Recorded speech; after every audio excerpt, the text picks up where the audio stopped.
Hello guys, welcome to my YouTube channel Think Once Code Anywhere. So today let us discuss something about native mobile applications. Right? So today let us discuss something very interesting about native mobile applications.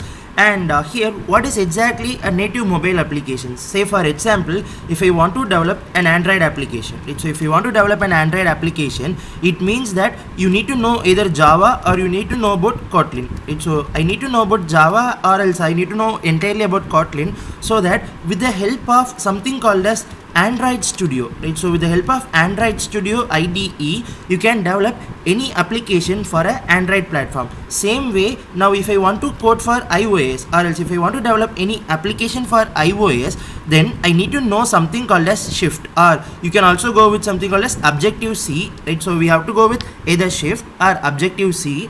And if you know completely with Shift and Objective C, you can purely develop any application for iOS platform. Now the problem is there any particular language? If I learn that language and if I try to code something, can I use the same for both Android as well as iOS, right? So in that case, your answer is yes, we can, right? So if you know one particular language, you can purely develop an application that runs on cross platforms, right? So cross platforms such as even you can run it on iOS as well as Android, where your coding is almost the same one. So the only thing is how you are going to deploy the applications, right? So the last step where you are going to deploy the applications will be differing, but other than that, each and every step is going to be same for developing applications by using a native mobile application platform, right? So before that, what is this native applications, right? So native mobile applications is nothing but here before entering into native mobile application, we need to know something about what is a HTML, right? So we need to know about HTML,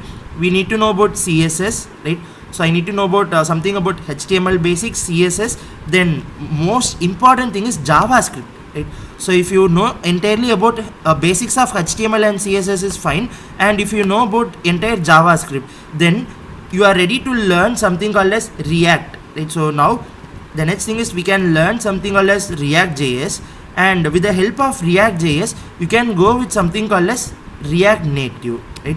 So if you have a basic idea about what is React.js, then we can go with one more platform called as React Native, where React Native purely provides us a source where you can develop an application for both iOS as well as Android, right? So React Native provides you such a case, as well as same way if you have idea about HTML, CSS as well as JavaScript, right? So if you have a pure idea about HTML, CSS and JavaScript, in that case you have one more possible way, right? So you have to know about AngularJS, and if I know about AngularJS, then what IDE we are going to use? So it is not IDE, we are going to use one more framework, so that is called as Ionic framework, right?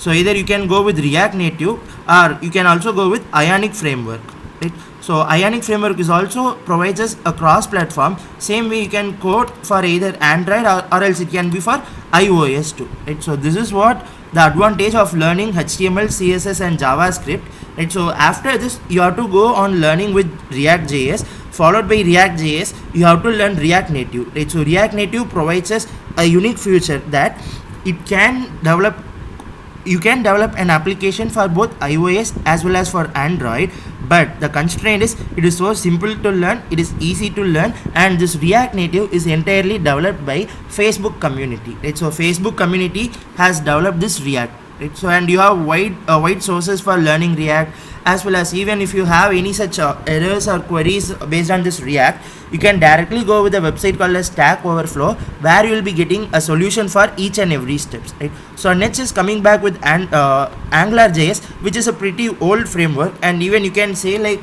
so only very few applications or very few popular companies are using Ionic framework for their native application, and other than that, some famous companies are using only React. And one more thing, if you want to be if you want to develop any application for commercial purpose, or if you want to earn money, and my preference will be going with React Native, right? So going with React Native for earning money, as well as we have a lot of scope for React Native comparing with AngularJS, that is comparing Ionic framework.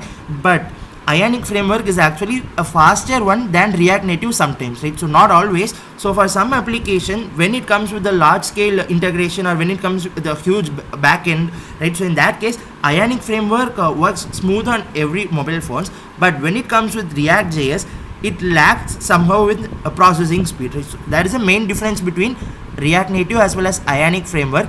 But the main thing which we have to learn is the basic should be we have to be strong with HTML, CSS as well as JavaScript, and if you know all these three, you can directly start with React.js as well as AngularJS, which is a JavaScript library, right? So as well as AngularJS is based on TypeScript, which is one more different version of JavaScript, right? So AngularJS is also based on TypeScript.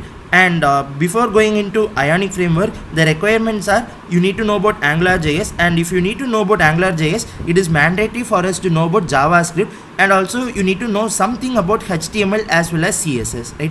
So same way with React Native. So if you want to go with React Native, the predefined steps which we have to follow is HTML, CSS, JavaScript, and then go with React.js. And the best backend work or the best backend of database which we can use for any of the native application is nothing but either you can go with SQLite, right? So you can go with SQLite, or else you can go with Firebase, right? So Firebase is one such good platform which is provided by Google community, right? So you can also go with Firebase, where we have easy integration. We can easily create any such applications and we can develop directly into a coding one, right? So we can integrate faster by using a Firebase, and SQLite is also similar to the same one, right?